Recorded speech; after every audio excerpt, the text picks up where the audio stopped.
Remember that you may be several steps to several hundreds of steps ahead of the people you're trying to coach.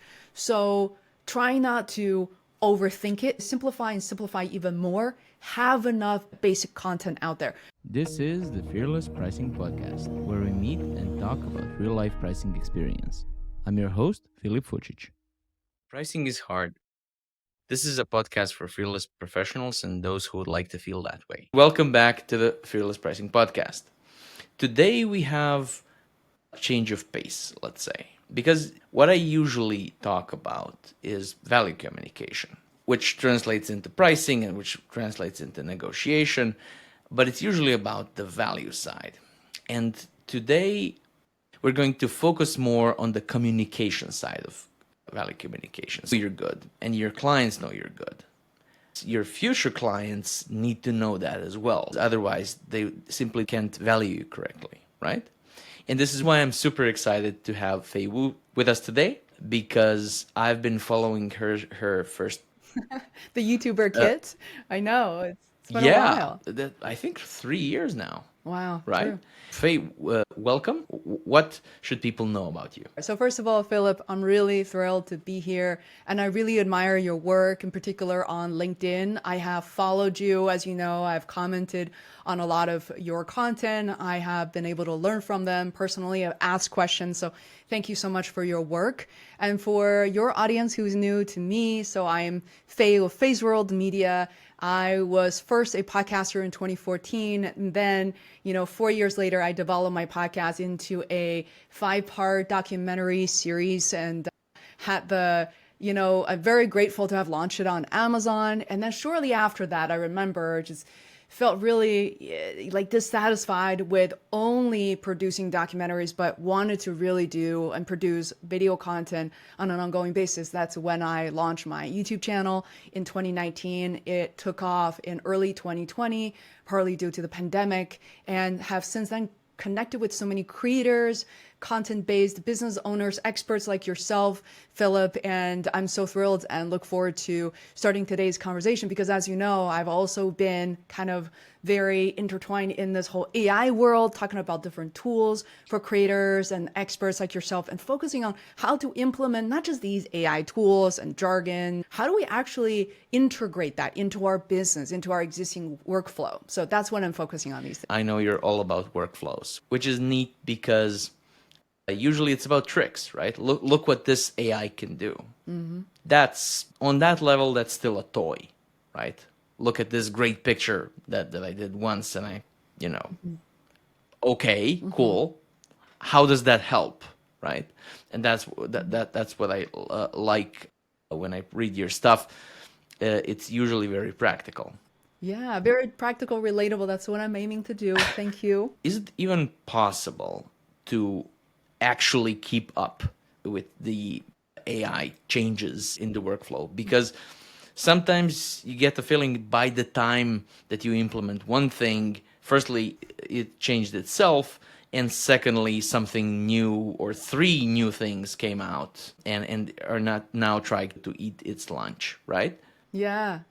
Is it possible? The short answer is yes, but here's a slightly longer answer to that. It's not so different than how we choose anything. Whether you buy shirts or, Philip, you help your kids to choose, lunch options, to the next great after school activity, to even choosing the school itself. So sometimes what we do is asking our neighbors, asking experts, we're reading blog posts and following people like yourself to see what is Philip using. And I think I should probably try to do that. And that can be helpful. But at the end of the day, like you said, we all move forward. We move on from one thing to another. So I would say, number one, I do not expect creators and experts and content-based businesses to do what I do. It's my job, my interest, how I devote my time to explore so many different AI tools, different features, even things that are still in beta.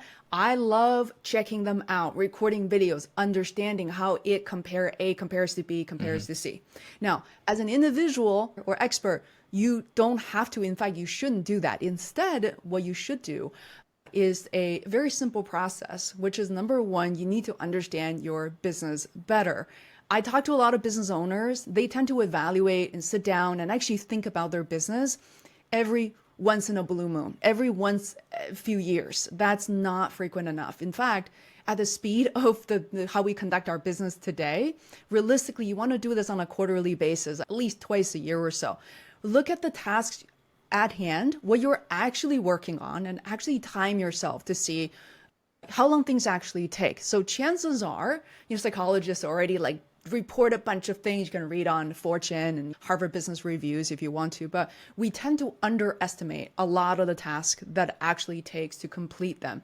We tend to overestimate our capacity on a daily basis, but underestimate what we can do, they say usually under a week or a month. So for that reason, we really have to measure. Now, when it comes to AI tool or any technology, we need to focus on like how it actually can assist us and help us to deal with some of the critical issues, but likely some of the more repetitive tasks, things that we don't really enjoy as much, including things like research and analytics and reporting. So those are the things that should be prioritized. Whereas I talk to business owners, the moment that they get frustrated and really angered by AI is that they want the entire automation to happen. They're looking at a huge piece of their services and products, and they want it to be automated and things should be better, whereas they should be chipping away from the things that are more predictable, that are more repetitive. So once you have that scope and understand your business a little bit better, it is easier. And that's primarily what I'm helping a lot of the business to do that, because sometimes it's not just purely expertise, but having a second set of eyes, having a thinking partner, to do that. It's like you're test driving the car. You're having a good time. Your kids, your wife getting the seats are like have a slightly different experience. If it's going to be a family car, chances are people's opinions do matter. So if you involve someone you trust, it's going to make that decision-making process a lot easier. Well, okay. Yes. As a good example of a tedious thing, I used to have a pile of Q&A videos, right? Where people came in and I had a lot of fun answering the questions that I didn't know were coming in, right? And I had about 40 of them, about 5 to 8 questions an episode. And I said some things that I would like to repeat, maybe build on in my other content, maybe some shorts, maybe some newsletters, maybe a bigger piece. And you can't find it. I mean, you remember it when it's fresh. Other than that, it's impossible. What am I going to do? Set aside 6 hours to, try and guess which one that was? And no, I'm never going to do that. So I use BI, I use Pod Intelligence to fish out the golden moments, right? Because it chops up the old videos into a library of clips. And then I can search for them, like free search for them. I always have a feeling like I used to live next to a giant block of ice that had some garbage and some gold in there. And I can get to anything that I want, provided that I have a hacksaw, a blowtorch, and the best part of the afternoon to do it. And I'm never going to do it, right? Yeah. So it's not even automating something that I would usually do and it would take me long. No, I just wouldn't do it. And the way my brain works, I can think of many creative things, but if I already had it, it will mostly put on an error that says, I already gave you that, go find it. Yeah. So Yeah, that's true. that experience of having an overview, so you can search, not just get into a single transcribed video and go and search for it, but actually see the 15 times that I talked about the minimum payment or whatever, and then say, oh, this was good and this was bad, but the example was good. That's a whole different thing. So it's an augment. It's not even just an automation, right? It's what tools used to mean, right? A man with an axe is not just a man. It's more than just man plus axe, Yeah. right? Interesting. Cool. So is this AI something that you and Adam developed? So I wanted to ask, I know I'm probably not the typical user. Was this what you meant it to do?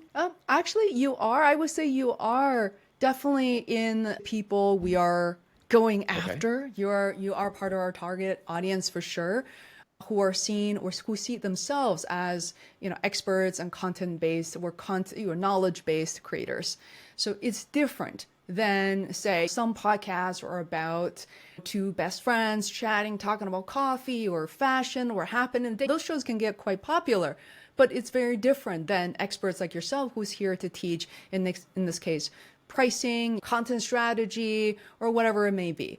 And first of all, we appreciate you being such a dedicated user because you learn so much more by actually using it, right? That's the beauty of not only seeing or learning, but actually using an AI product and providing product feedback, which, as you have done many times for me and Adam, we really appreciate that. So, for those of you who are learning and hearing about PI or Pod Intelligence for the first time, so it's podintelligence.com, and it's basically an AI tool that is also human verified, which means after AI has done all this work, we as human beings and people on the team, we do go back and actually look through. And the reason for that is we work with a lot of real business owners who simply need their names, their company names, and their speakers spelled correctly. And they also want someone to not fully, but partly invested in trying to understand their business to give them better insights through the tool. And the results, just like you said, Philip, are these video clips that are driven by topics and keywords and brands and people mentioned. And it's really quite exciting. I think one thing that we notice, and number one, we are aware of this, so-called market competitors. We actually realize that we serve a very different space compared to tools such as Munch. We talk about Munch, video.io, as well as Opus, right? So these tools I just mentioned, they're heavily AI driven. There's not much of a support team really behind them. It's $19, it's very affordable. So out of an hour, they typically give you 15 clips, and you might find 5 of that you like, and they're ready to use. It's caption burned in and all that jazz. So we developed Pod Intelligence for a very different use. So for instance, like Philip, you notice that for each hour, you're seeing 35, 40 different clips that are reflective of your knowledge of the topics you talked about. And then you are empowered as a creator, as an expert, to say, I really want to find this clip. That has nothing to do with what Google has seen, where Google may notice, where AI has decided for you as being popular, as being viral. So really love hearing the use cases. And yeah, so I'm really thrilled that it can drive positive results for your business. There is something that I see as unusual, at least new, in this profile of mine. I had a very local career, so mostly Zagreb, Croatia, and then I stepped out and immediately got into like 4 to 5 continents, depending on how you look at it. But the only way I could do that is to combine networking, but then people ask you, where can I find your stuff? And I was pretty stuck at the beginning. So like, my website. And now I've realized that I've become what I think you call in your videos a content-based business, right? So I can speak out of my own experience, but would you say that sharing content, I mean, I'm not a classic influencer. I based my stuff on expertise. Most of my things are evergreen. They're going to be relevant today and they're going to be relevant in 10 years, unless something really drastically changes. So it's not about the present moment. Would you say that this is a reliable way to grow for somebody who wants to work, like most of my listeners do, on a global scale and, sell their expertise to clients all over the place? Content strategy and content creation for people to gain real business. And even there, we say somebody going from part-time to potentially full-time, as in, can you use content to drive enough traffic build a business that's sufficient enough to run on its own. So for people who are new to business or who have not yet gone full time, one thing I just want to call out, and Philip, I definitely welcome a lot of back and forth here, like two friends at a coffee shop, is that, you run into a real world situation, whereas your current clients are not going to stay with you forever. So not only will content strategy have to work at the beginning, but also middle and the end, right? It can't just work once. You have to create content with, bear in mind that you need sort of a constant stream of leads. And we can talk about how many do you really need? And this is where your pricing expertise come into play, right? If you're selling something that's $10 versus $2,500 a month, depending on where you live, that translates to very different runway and how many leads, how many clients do you really need to sustain your life. So that's really interesting for me. I think I want to talk about that.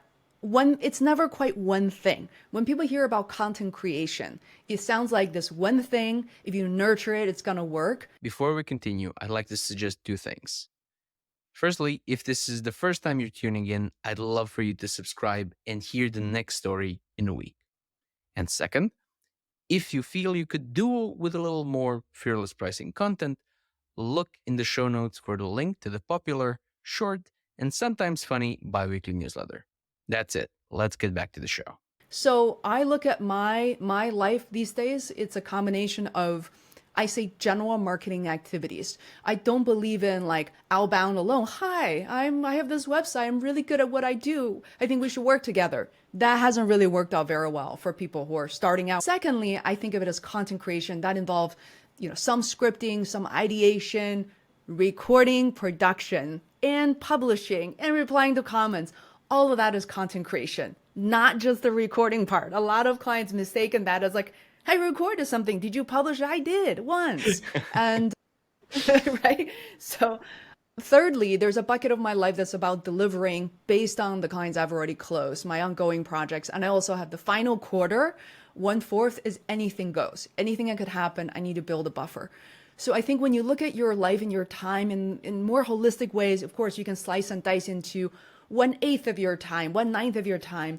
That is an engine you have to nurture and measure. I think that will work a lot better because frankly, Philip, like, I don't know about you, like for me, when I was first starting out as a podcaster in 2014, I too was thinking myself as a content creator, which means I create content. I don't have to worry about anything else. As long as I create content and publish that out there, forget about analytics, like, not in an obnoxious way, but I was just hoping that this effort is going to pay off. And clearly it didn't work just that way. That would be too simple. But yeah, yeah. This is where we can bring it back to AI when I think about it. So I use GPT, I use Claude, and I use like all the time to just bounce ideas off because they can't get annoyed at me, basically. But then I use the editing in Descript, and I use BI, and I use at least, the image generators. It's already creeping in, but at the other end, I have never been so productive in my life. And because I don't have to do all of the things that usually you need to do. When I edited my videos in the old software, I had to, find every pause, and in Descript it's just like remove all the click done. 127 of them, just right. And because of this, just doing the one podcast a week, which is already a lot, I get enough clips to choose only the really good ones and publish 2 of them a day. Yeah. It's really very, very, very big change in productivity because of all this, right? And I mostly work with solopreneurs who are in charge of everything, right? And as you said, one of the big changes that they usually need help with is their pricing, because nobody ever teaches you that. You can go to a university and become a great architect or get everything you need to be an architect, except how exactly do you charge and what do you charge? True. And then people either do the guesswork or copy other people's guesswork, and you get some really tragic results there. But in general, What do you think is the next big change coming for this kind of audience, for my audience, for solopreneurs who offer services based on expertise? What's the next big change? Yeah, I think that part is going to be quite interesting. I think, first of all, I think we realized that a lot of the strategies that may have worked 3 to 5 years ago may not work as well today. And there are also parts that we have learned that were evergreen, consistency and really connecting with your audience. I think partly I want to talk about what may still work. So the good news is there's a theme, and I recently see you practice that, Philip, that made me very happy, is when people are starting out, including that they're trying to grow their business, a few mistakes that they make is that they only produce what I call like expert original content, which means all the content expertise stems from themselves. So like, here's my industry expertise. Here's what I have learned. You should do 1, 2, or 3 expert content, original signals. Sometimes we see it work best, especially on a platform like social media, in particular YouTube, is that you also do some level of reporter content. I myself need to get better at that as well. So recently, Philip, you launched a video called, like what you've learned from Alex Yeah. Hormozy, and which I've not really bothered to read the book, but he's someone I do follow and I do respect and look up to. So I thought that was really helpful. And all of a sudden there were a tremendous amount of views because now you're leveraging your expertise with Alex Hormozy, is a highly, highly searched keyword on YouTube. And you see these two combined, not just repeating something someone else said, but you're leveraging your expertise to analyze, to understand, to validate what he has said. So I would say this is a piece of strategy that I think, even though it has existed for a little while, but now creators and experts cannot ignore it anymore. The reason is the market, it's flooded with so much noise, so much information, but not enough signals. So like you said, there's so many AI tools. What do I choose from? Or there's so many people. I feel like on the surface seems like Philip, but who actually end up surfacing to the top? I would say that's one change. Is what used to be optional now is kind of a must. So you have to test things out consistently. Another change is before you could publish like one video a week. Like you said, it's a lot of work. Or one podcast episode. I never produce any clips from my show for like the first few years, 0 clip. And now I feel like that's also a must, right? For people to have 7 different reasons to discover you, to engage with you, to find something you say relatable that leads into a longer piece of content. So doing that, so short form content is no longer optional, nice to have. So the third part is now creators are overwhelmed to say, well, what's a short path? What's a shortcut? We're seeing the trend of more and more people still buying into the idea of, 30-day results, no effort, 10x your business. Marketers are really smart at using these language to attract people to find the shortcuts. But I really believe, long way is the way, obstacle is the way, that we have to embrace these messages as the change you're experiencing. But the good news on the flip side of that AI is now in everyday life. So don't fear for AI. In fact, Microsoft recently conducted a research to say, we realize like people may fear AI would take jobs away. As it turned out, when people fill in the answers as to, I want to save time, especially through repetitive tasks or things that I'm not an expertise in. A lot of creators I know, they're not exactly writers, they don't know how to script their video. Well, now AI can at least help you break the ice so that you can then assist you to write longer form content more easily. So with all that said, if you can leverage AI tools like Pod Intelligence, your life is going to be easier and it will work, but you have to be patient. That's always, well, that happened to me. I had a phase where I published one long form Q&A video and a professionally made in a studio, like 5-minute video every week for almost 6 months, and nothing happened, right? And then a friend of mine, he was on this show in the first episode, Tom Kozaczynski. He said, yeah, what you're doing is great for like 6 years ago. Right now, you really need to get into short form video. And I said, I don't really have anything to say in under a minute. I can't see myself doing this. And he said, dude, How about this? I'll take your long form video, I'll make clips out of it, and whatever you make of that, you give me half, right? And I was, Yeah. and he said, you paused. Why did you pause? Because if you don't believe that this is important, just say yes. What is there to lose? But you paused. So you doubt your position. I owe him for that because this has led me to the path. So this was just before I started following what you do, and then Oh. some of the tools that you recommended, like TubeBuddy, and so it all led me to a path of, okay, I'm definitely doing something wrong, right? Because he made me doubt it, and that was awesome. I wanted to ask you for an example because, like you said, I like to think that I've made enough mistakes in pricing that I can talk about pricing mistakes as an expert. So, how would you use what you know about both YouTube and AI strategy for content creators to improve what I'm already doing? Because my business is similar to many of my listeners' businesses. So, what should I do with fearless pricing, with PI or other tools, to get more clients like the ones that I already have and like, right? Is there a piece of advice that you can give? Because you know at least something about my business, right? So as an example, what would you advise? Yeah, so I want to get the combinations right. So a AI tool like Okay. PI and others, you, Philip, and your expertise for pricing.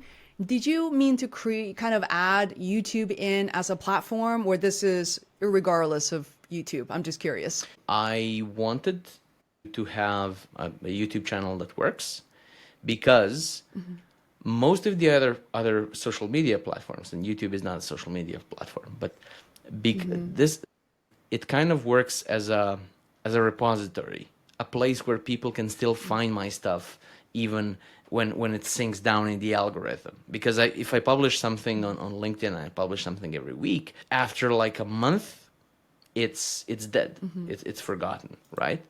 And YouTube is something that gives me stability, let's say. So that's definitely something that I wanted to implement. Does that answer your question? Yeah, I think so. So I think that as a combination is more solid than I'm this expert.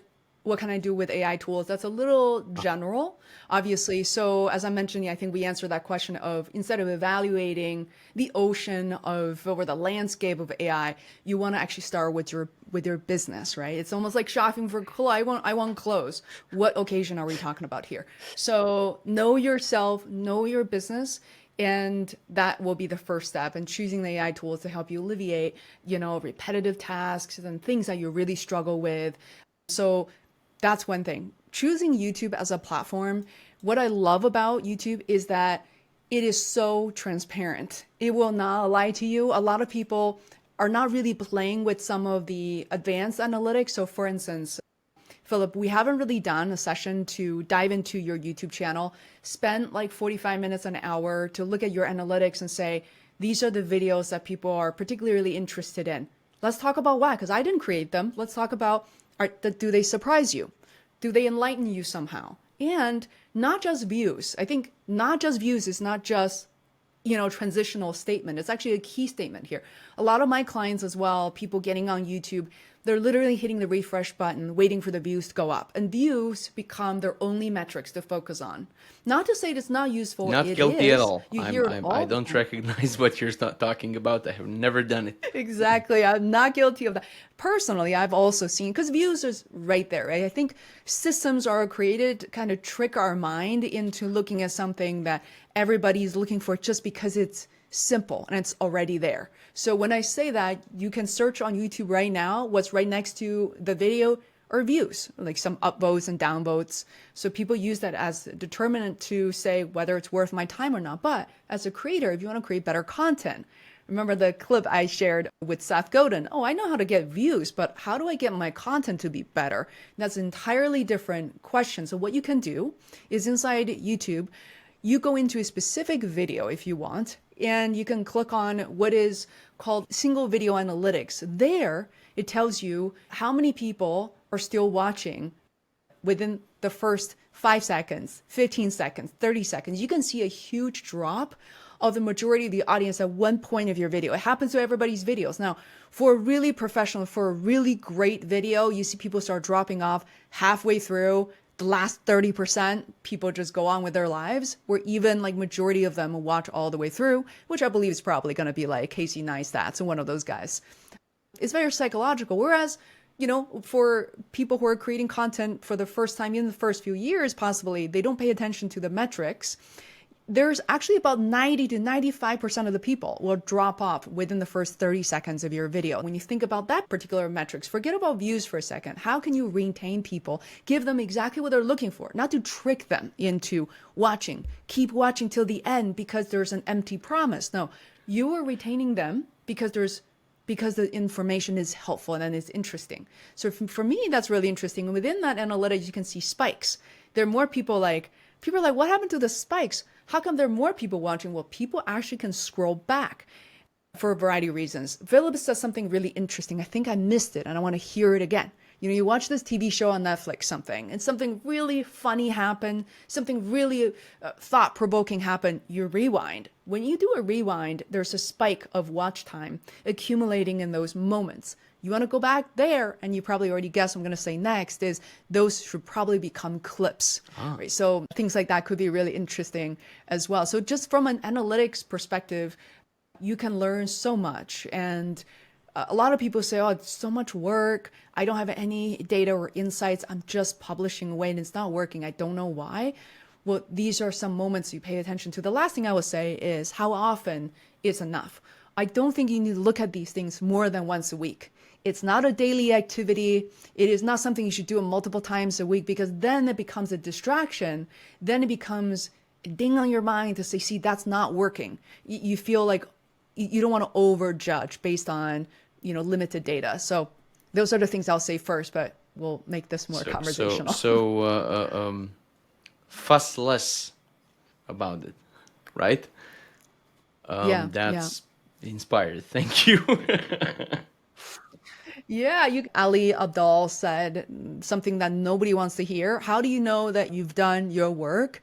As I come from a martial arts background. I have a 3rd-degree black belt, from white belt to yellow belt. Most people don't brag about their yellow belt. It's very sad, right? Because yellow belt is a really big deal. From white belt as a brand new student to your next level, people don't talk about it because they feel like it's only one step forward. However, I refer to if you have been publishing your content consistently on YouTube once a week, it's okay if it's every other week, for up to a year. Now you have 50 pieces of content. I think now you've achieved your yellow belt. The conversation is drastically different than somebody who's just walking into the door of a dojo.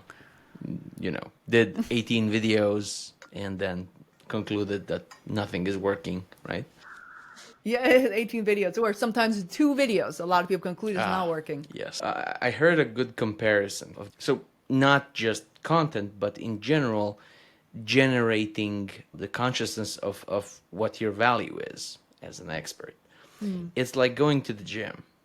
No matter how good a day at the gym you have, no matter how much joules of energy you expend, no matter how much you grit your teeth, you're not going to do anything in one day.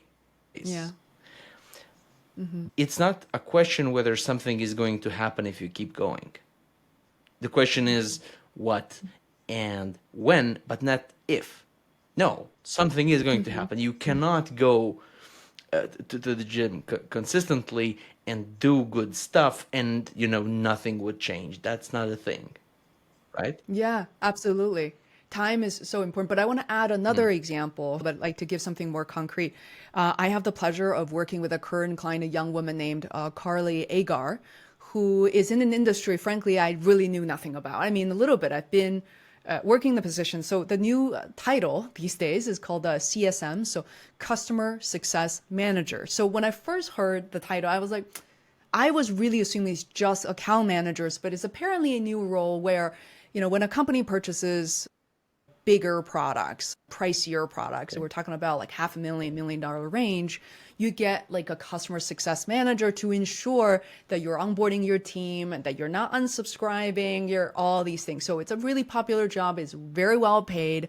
You can transfer skills to learn from one to another. And Carly has been very successfully at attracting these people into her sphere and then translating that into buying high ticket courses, communities, and her one-on-one coaching. Now, I want to use her channel, which I'm building with her, but she's had success prior to meeting with me. She's had thousands of people taking her courses and also accessing her free webinar. So I think for her, she's really primed at starting a channel because she tested something and now YouTube's going to bring her to the next level. That is different than somebody who's brand new to business, just want to test out some ideas. That's okay too. YouTube actually happens to be a really good place and a cheap way for people to upload videos that are not overly fancy and like, I just want to see if this resonates with someone, right? That's okay. But do not have the same expectations of someone who's already validated their product market fit.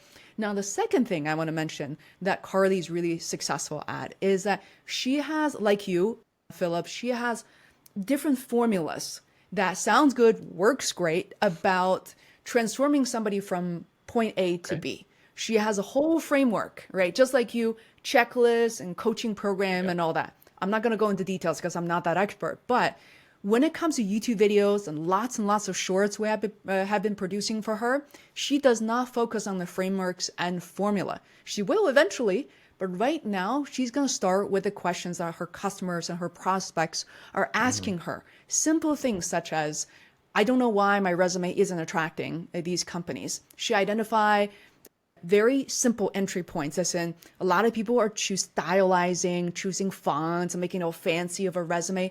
That doesn't really work. She also talks about, tips and tricks from 3 to 5 years ago, no longer apply to the market today. She talks about all the networking mistakes people are making. So on the surface, you may be thinking, well, it's kind of general, isn't it? But she's not making up these questions. She's carefully note-taking from the pain points from her webinars, from the customers that she has, and she's translating them into shorter videos. So I want people to really pay attention to this part, that don't think about the shiny object. Don't think about your intellectual property, your IP, and what it's the most sophisticated things that is impressing you, therefore impress other people. Remember that you may be several steps to several hundreds of steps ahead of the people you're trying to coach. So try not to overthink it, simplify and simplify even more. Have enough basic content out there. One of the mistakes I see is that brands, software companies, AI companies have very sophisticated videos out there. You're just like, huh? What are they even talking about? But they don't have the basics. They don't have the why content there just yet. It's the curse of knowledge. I already talked about this on the Fearless Pricing podcast. It's a curse of knowledge. It's very hard to empathize with people who don't know what you know, right? It's scientifically proven, right? And then you end up speaking Klingon. And it doesn't matter if you're right. This is something that trips up so many engineers that I work with, because being right is what their job is all about, right? You can prove that you're right and everybody says, oh yeah, you're right, thank you, here's some money. You're right, yeah. But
Yeah. Very cool. Yeah, it's so exciting to talk about this, right? Like we need more time. We need to be more patient, and we need more time these days as an expert and knowledge-based worker to succeed pretty much on any platform.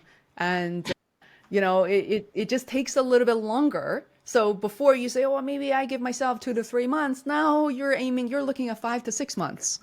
That's just the reality of it. Ah, thank you for that wake up call, Faye. And in general, well, where can people find your other stuff? Yeah, I am currently publishing a lot of content. So for content creators, experts, and knowledge-based workers on feisworld.com, that is feisworld.com. You can contact me there as well. I'm also active on social media, but these days I treat FaceWorld on Instagram to be more about like my personal life, like what I do creatively to inspire my professional work. If you want to connect with me there, is welcome. And yeah, I'm still very active on email. hello@faceworld.com. I'm still very old school and I respond to all my emails. We go into a lot of details. So yeah, look forward to meeting some of you there. Very cool. Thank you again for meeting us here and talking about the horizon and what it means to Yeah. actually mean.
So, my dear listener, that was our special. Today, you heard more about some other types of mistakes that I do, and it was more about value communication than value. From next time, we'll continue with what I should have charged series. In the meantime, you heard her. Go and create content, and I look forward to seeing it in my feed. And I mean it, do it now. Thank you, Faye. Thanks for listening. If you would like to hear more, simply subscribe. Until next time, your host, Filip Vojic.